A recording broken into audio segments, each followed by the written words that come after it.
तो हमारे आलोक विद्या कुंज में आप लोग का स्वागत है। देखिए, आज हम क्लास 10 का प्रश्नावली 1.1 को सॉल्यूशन करते हैं। ये मेरा नया चैनल है, आप लोगों को अच्छी तरह से समझ में आएगा। मैथ को हम समझाने का प्रयास करते हैं। आपको अगर वीडियो अच्छा लगता है तो हमारे चैनल को जरूर सब्सक्राइब करें और लाइक करें और दोस्तों के साथ शेयर करें, ताकि और ऐसा ही वीडियो हम लाते रहेंगे। तो सबसे पहले हम जानते हैं आज कि एल्गोरिथम विधि से कैसे। एल्गोरिथम विधि को हम पहले इसको बेसिक समझते हैं, उसके बाद एक क्वेश्चन पे चलेंगे, ठीक है। तो मेरा एल्गोरिथम किसको कहेंगे? सबसे पहले हम जानते हैं कि एल्गोरिथम विभाजन प्रणाली का है ना। इसको बारे में अगर हम जानना चाहें तो सबसे पहले इसको हम क्या बोलेंगे कि दो धनात्मक है ना, क्या करा है कि दो धनात्मक पूर्णांक ए और क्या कर रहा है, दो धनात्मक पूर्णांक ए और बी दिया रहने पर अद्वितीय पूर्णांक क्यू और आर प्राप्त होती है। इसके कहने का मतलब है बच्चों कि ए और बी क्यू प्लस आर। ए का मतलब होता है कि पूर्णांक और बी है दूसरा पूर्णांक और क्यू क्या है, एक अद्वितीय है, आर क्या है, एक प्राप्त संख्या है।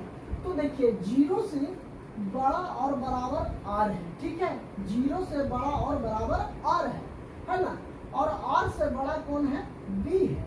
इसके कहने का मतलब ये है। अब देखिए, अब यहाँ चलते हैं कि जहाँ ए को हम भाज्य बोलते हैं, ए को क्या बोलते हैं, भाज्य बोलते हैं। अब बी को हम भाजक बोलते हैं, ठीक है। और क्यू को क्या बोलते हैं, भागफल बोलते हैं, है ना। ए को क्या बोलते हैं, भाज्य बोलते हैं। बी को क्या बोलते हैं, भाजक बोलते हैं। और क्यू को क्या बोलते हैं, भागफल बोलते हैं। तथा आर को हम शेषफल कहते हैं। क्या कहते हैं, आर को हम शेषफल कहते हैं। तो अतः इसका फॉर्मूला होता है भाज्य बराबर भाजक गुणे भागफल प्लस शेषफल होता है। तो देखिए, हम यहाँ फॉर्मूला भी लिख दिए हैं कि भाज्य से भागा देंगे, भाजक में आएगा भागफल और वाटा में क्या, जो लास्ट जो बचेगा वो मेरा क्या होगा, शेषफल होगा। अगर 0 बचता है तो वही मेरा शेषफल हो गया, ठीक है। तो अगर हम इसमें देखते हैं भाजक गुणे भागफल प्लस शेषफल, तो ए को हम भाज्य से डिनोट करते हैं और भाजक को बी से करते हैं और भागफल को क्यू से करते हैं और शेषफल को आर से करते हैं, ठीक है। इतनी बात आप लोगों को अच्छी तरह से समझ में आ गया होगा। अगर इतना बात आपको समझ में आ गया होगा तो प्रश्नावली 1.1 का क्वेश्चन नंबर फर्स्ट आपको अच्छी तरह से समझ में आएगा। चलिए अब हम क्वेश्चन की तरफ चलते हैं। तो फर्स्ट क्वेश्चन में मेरा कह रहा है, क्वेश्चन यहाँ दिया हुआ, निम्नलिखित संख्याओं का HCF ज्ञात करने के लिए विकलित विभाजन एल्गोरिथम का प्रयोग करिए, है ना। एल्गोरिथम विधि से बनाना है। तो सबसे पहले हम जानते हैं कि इसको बनाने के लिए अभी हम बताए हैं कि भाज्य गुणे भाजक होता है ना। तो सबसे पहले इसको हम क्या लिख देंगे, सबसे पहले यहाँ लिख देंगे कि हमको भाज्य और भाजक है ना।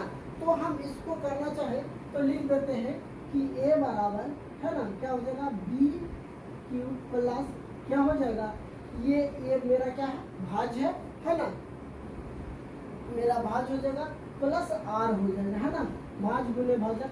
अब इसमें एक चीज ध्यान देना आप लोगों को कि 0 से बड़ा और बराबर कौन है, आर है ना, क्या है, आर है और इससे बड़ा क्या है, बी है। तो इसी फार्मूला पर हमको क्या करना है, धरना है। तो सबसे पहले हम चलेंगे कि हमको भागा किस में देना है, ये 225 से 135 में लगेगा, नहीं 135 से हमको किस में भाग देना है कि इतना में। तो देखिए, हम सबसे पहले ले लेते हैं कि यहाँ पे ले लेते हैं कि 135 भागा कितना, 225 कर देते हैं। तो इसको हम क्या बोलेंगे, सबसे पहले हम इसको क्या बोलेंगे, हम इसको हमें बी बोलेंगे। इसको क्या बोलेंगे, बी बोलेंगे। इसको ए बोलेंगे, इसको क्यू बोलेंगे और जो शेषफल आएगा उसको हम क्या बोलेंगे, आर बोलेंगे, है ना। तो हम यहाँ से अगर भागा देना चाहें तो सबसे पहले एक बार में जाएगा कितना, 135 है ना, 135। इसको हम घटा देंगे, कितना आ जाएगा, 0 आ गया। यहाँ कितना बच गया, 1 बच गया। यहाँ कितना बच रहा है, मेरा, है ना। तो एक दह पैंचा लेंगे 10, 10 एक दह पैंचा लेंगे 10, दोबारा 12 में से 3 जगह कितना बचेगा 9। ये मेरा क्या आ गया शेषफल आ गया। तो देखिए अगर जब तक 0 शेषफल नहीं आता है तब तक लगाना है। तो फिर क्या करेंगे 135 पहले भागफल दे देते हैं। आप इसको कितना बार में लगाएंगे, हमें 90 को कितना बार में लगाएंगे, एक बार में लगाएंगे, है ना। क्या करेंगे एक बार में, यहाँ 90 का करेंगे तो ये कितना आ जाएगा 5 हो जाएगा, और ये कितना बच जाएगा 4। फिर इसको करेंगे ये 90 हो गया, 45 दूना पे 90, ये मेरा यहाँ आ गया 0 0। तो जब 0 0 आ गया तो अब हम इसको बनाएंगे कैसे। तो देखिए एक बार ये हमको यार आ गया है, यार आ गया, ये हो जाएगा, फिर ये बी हो जाएगा, फिर ये क्यू हो जाएगा। फिर यहाँ एक बार ये क्या आ जाएगा, ए आ जाएगा, ये हमको आ जाएगा कितना बी आ जाएगा, ये हमको क्यू आ जाएगा, आर हमको कितना आ गया 0 आ गया। जब 0 आ गया तो हम सबसे पहले इसमें अगर हम लिखना चाहें तो प्रथम चरण लिखते हैं, फर्स्ट चरण। फर्स्ट चरण में हम लिखेंगे कि हम क्या लिखेंगे कि 135, है ना। क्या करेंगे 100, ये वाला पर लिख देंगे कि ए बराबर कितना हमको 135, तो यहाँ लिख देंगे 135 बराबर। अब हमको बी कितना दिया हुआ है, बी हमको कितना आया 125 है ना। कितना आया है 125 आया है ना। कितना लिखेंगे सॉरी, अब हमको ये यहाँ कितना दिया हुआ है 225, तो यहाँ लिख देंगे हम 225 बराबर बराबर बी के मान कितना है 135, तब यहाँ लिख देंगे 135। क्यू कितना है बोले, क्यू भागफल कितना आया, भागफल 1 आया है, तब यहाँ पे 1 लिखेंगे प्लस आर के मान कितना आया है हमको 90, तो यहाँ कर देते हैं 90। ये तो 90 आ गया प्रथम चरण में। अब इसको हम लिख देते हैं कि चूंकि शेषफल, है ना, लिख देते हैं चूंकि शेषफल, शेषफल हमको कितना आ रहा है 90 आ रहा है ना। शेषफल कितना आ रहा है 90, लेकिन 0 के बराबर नहीं है। तो ये फर्स्ट चरण मेरा हो गया। अब देखिए दूसरी चरण की बात करते हैं। तो दूसरी चरण में हम लिख देंगे दूसरा चरण। दूसरा चरण में फिर ए के मान हमको इसमें कितना आ रहा है, ए के मान 90 है, तो यहाँ लिख देंगे फर्स्ट में 90 बराबर। अब बी का मान कितना है, बी का मान 135 है, तो हम यहाँ लिख देते हैं 135।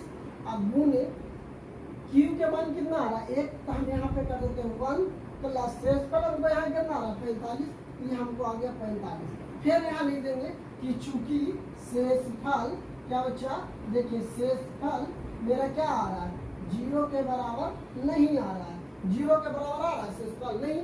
शेषफल कितना आ रहा है 45, तो हमको नहीं। अब तीसरे चरण की बात करते हैं, तो हम तीसरा चरण ले लेते हैं। तीसरा चरण में हमको मेरा क्या आ जाएगा कि ये बराबर हमको कितना है, ये बराबर हमको 45 है, तो यहाँ हम ले लेते हैं कितना 45 बराबर।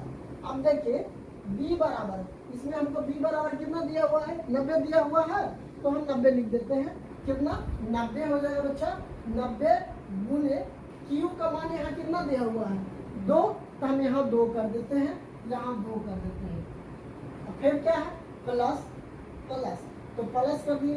r के मान हमको कितना आ गया 0 आ गया, r के मान कितना आ गया 0, तो हम यहाँ लिख देते हैं 0। जब 0 लिख देते हैं तो ये तो मेरा कट जा रहा है, कट गया ना, ये मेरा क्या हो गया कट गया। तो हम इसको लिख सकते हैं चूंकि शेषफल 0 प्राप्त हुआ है ना, लिख देते हैं चूंकि शेषफल, है ना, लिखेंगे चूंकि शेषफल 0, शेषफल हमको कितना आया 0 आया, तो हम 0 लिख सकते हैं 0 प्राप्त हुआ, है ना, लिख देते हैं 0 प्राप्त, है ना। क्या कर देते हैं 0 प्राप्त हो गया, लिख देते हैं 0 प्राप्त हो गया है। अब इसको देखिए, इसको आपको वर्ड में लिख देना है, शब्दों में लिख देना है, और इस चरण में लिख देते हैं और इस चरण में क्या कर देंगे, और इस चरण में और क्या इस चरण का भागफल, है ना, लिख देंगे भागफल, इस चरण का भागफल। इस चरण का भागफल क्या आ रहा है हमको 45 है, इस चरण का भागफल 45 है, इस चरण का भागफल कितना है 45 है। अतः हम यहाँ लिख सकते हैं कि अतः 135 है ना, क्या किसमें भागा दिए 135 और 225 और 225 से न दिए भागा, तो हम लिख सकते हैं का महत्तम समावर्तक लिख देते हैं, महत्तम समावर्तक है ना, इस शॉर्ट में लिख गए हैं कि महत्तम समावर्तक मतलब HCF मेरा कितना आ गया 45 आ गया, HCF मेरा कितना आ गया 45 आ गया, HCF मेरा क्या आ गया बच्चा 45 आ गया। हम यहाँ लिख सकते हैं कि HCF बराबर 45 आ गया। आपको अच्छे से समझ में आ गया होगा। देखिए आपको एक बार और हम बारीकी से आपको समझा देते हैं। सबसे पहले ये कह रहा है कि 135 में 135 और 225 का HCF निकालना है, तो सबसे पहले हम भाग विधि से एक तरफ हल कर लेंगे। हल कर लेते हैं तो हम ये फार्मूला पर शूट कर देंगे कि A बराबर BQ प्लस R है ना, ये क्या है भाजक है, मेरा क्या है भाजक है, ये भागफल प्लस शेषफल। अब देखिए जीरो से बड़ा है R से बड़ा है B, ठीक है। तो आप अच्छे से फर्स्ट चरण में अगर हम भागा दिए तो 0 के बराबर नहीं आया। दूसरे चरण की बात करते हैं तो दूसरे चरण में 0 शेषफल 0 मेरा नहीं आया। तीसरे चरण की बात करते हैं तो 0 आ गया, इसलिए हम लिख सकते हैं चूंकि शेषफल 0 प्राप्त हो गया और इस चरण का भागफल 45 है, अतः 135 और 245 का महत्तम समावर्तक कितना आ गया 45 आ गया। अगर आपको क्वेश्चन पूछा जाएगा बोर्ड में तो इसी तरह बनाना है, ठीक है।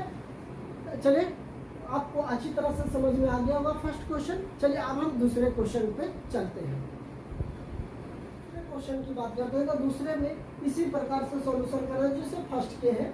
तो 196 और 3038 220 में भागा देना। तो ये मान लेते हैं ये है और बी हमको 196 है।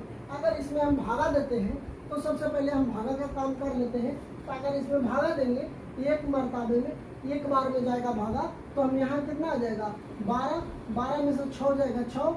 अब ये देखिए एक दही पैंचल ये 10 17 इस 7 बजे एक पैंचल लिया था, ये कितना हो गया 17 में से 9 जाएगा, कितना बच जाएगा 8। ये हमको कितना आ गया 1। अब ये लग रहा है नहीं लगेगा, तो हमको क्या करना है यहाँ से 2 उतार देना है। अब कितने बार में भागा जाएगा, अगर हम अब की बात करते हैं तो अब मेरा ये भागा जा रहा है कितना बार में 9 बार में। कितना बार में 9 बार में। और 9 बार में हमको जा रहा है कितना लग रहा है 9 छक्का 54 है ना, 9 छक्का 54 1764 बार में जा रहा है, 1764 बार में जा रहा है। तो अब देखिए इसको अगर हम घटाना चाहेंगे तो घटा देते हैं। एक दही पैंचल या 10 2 12 में से 4 जाएगा, कितना बचेगा 8 बच जाएगा। ये कितना बच गया 5। एक दही पैंचल ये 10 5 कितना हो गया 15 में से 6 जाएगा, कितना बचेगा 9। अब ये देखिए ये 7 ये भी 7 कट जाएगा, ये भी एक कट जाएगा, कितना आ गया 98 आ गया। अगर 98 आ गया तो अब मेरा यहाँ क्या बच गया, यहाँ पे 0, तो यहाँ 0 लिख देते हैं। अब कितना बार में जा रहा है, अगर हम अब इसको भागा देंगे तो हमको कितना बार में 5 बार में चल जाएगा, 6 5 के 30 है ना, 5 बार में 980 आ रहा है। इसमें क्या आ रहा है 0 0 0 0 आ गया। अगर ये तो पूरी तरह से एक ही बार में कट गया तो इसको एल्गोरिथम विधि से अगर हम लिखना चाहें तो लिख देंगे कि यूक्लिड विभाजन एल्गोरिथम से है ना, लिख देते हैं कि यूक्लिड है ना, यहाँ पे लिख देते हैं यूक्लिड क्या कर देते हैं यूक्लिड, यहाँ लिखते हैं बच्चों कि यूक्लिड विभाजन है ना, यूक्लिड विभाजन एल्गोरिथम है ना, यूक्लिड विभाजन एल्गोरिथम से है ना, एल्गोरिथम है ना। तो इसमें क्या दिया है प्रमेय से लिख देते हैं, प्रमेय से यहाँ पे कर देते हैं प्रमेय करने पर है ना, प्रमेय करने पर तो हमको अब यहाँ भागफल तो आ गया। अब इसको क्या करेंगे हम लिखेंगे a बराबर क्या हो जाएगा BQ प्लस आर, है ना, बी क्यू प्लस आर।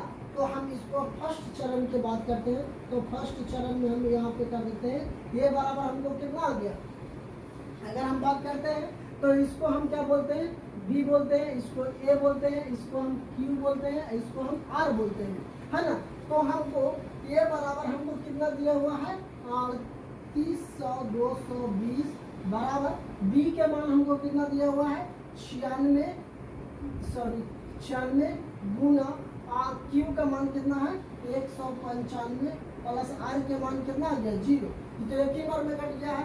तो हम इसको लिख सकते हैं कि शेषफल, यहाँ पे लिख देते हैं कि शेषफल, यहाँ पे क्या लिख देंगे बच्चों कि शेषफल हमको क्या आ रहा है 0 है। शेषफल क्या है 0 है, शेषफल मेरा क्या है 0 है। और इस चरण का भाजक लिख देते हैं और इस चरण का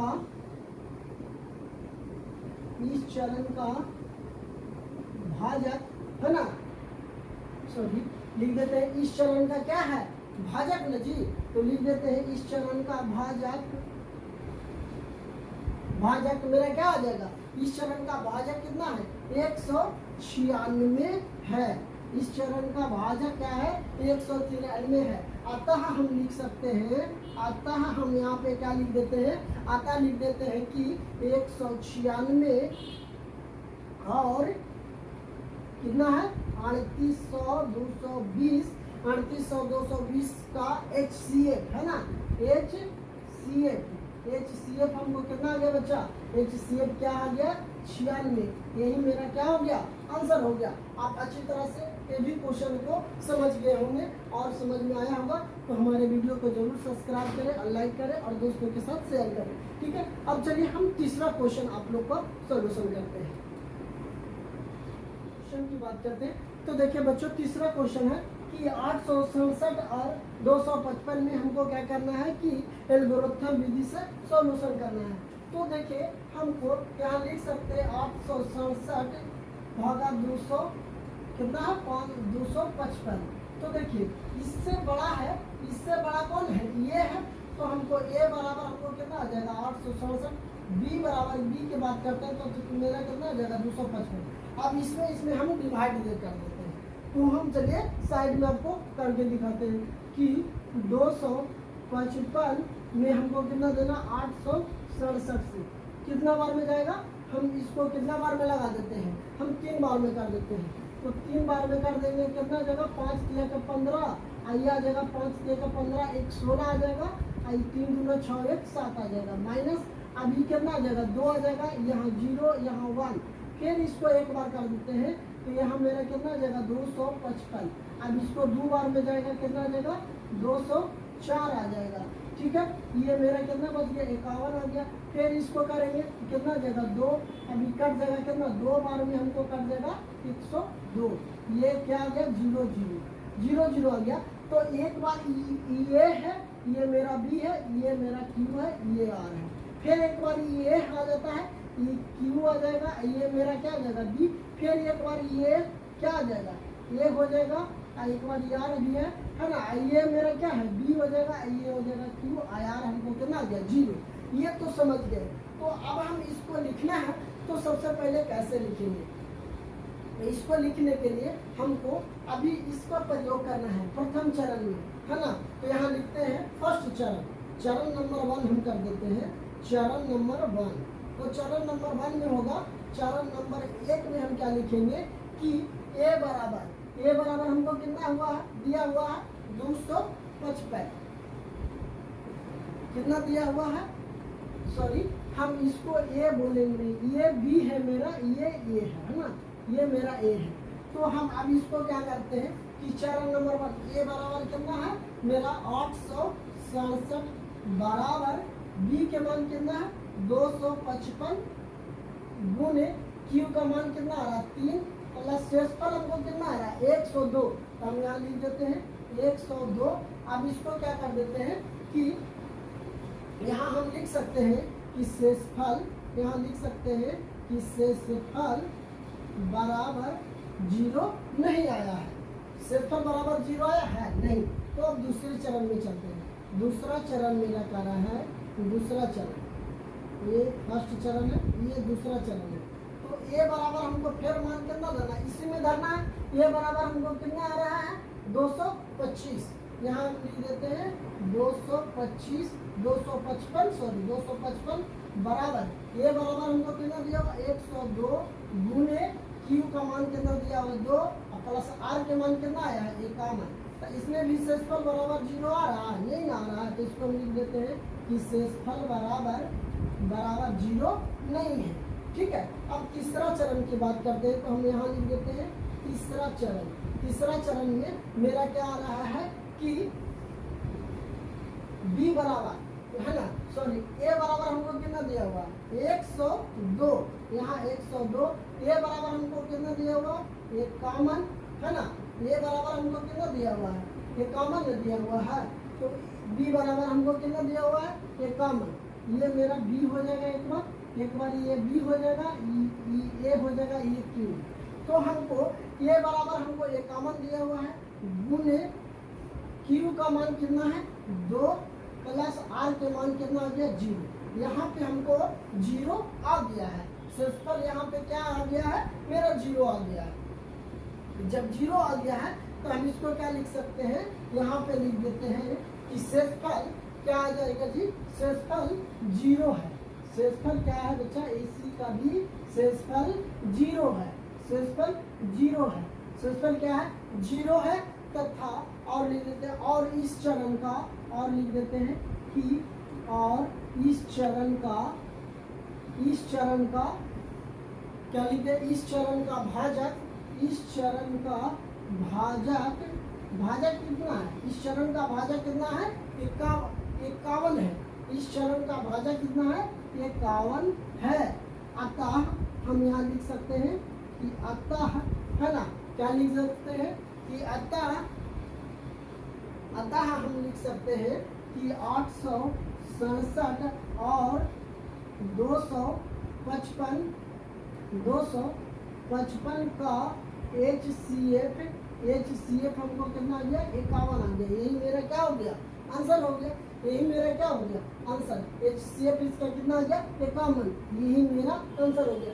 अगर आपको बोर्ड एग्जाम में अगर पूछा जाता है तो आपको इसी तरह से बनाना है, चरण 1, चरण 2, चरण 3, मतलब जो इतना भी चरण में आए उसको पूरा। जब तक 0 नहीं आता तो समझिए कि मैथ का सॉल्यूशन नहीं हो पाया है। चलिए ठीक है, आप जरूर हमें कमेंट करके बताएं कि वीडियो आपको कैसा लगा। और आप इस वीडियो पे नए हैं तो हमारे चैनल को जरूर सब्सक्राइब करें। ऐसा ही वीडियो लाते रहते हैं हमेशा। थैंक यू दोस्तों।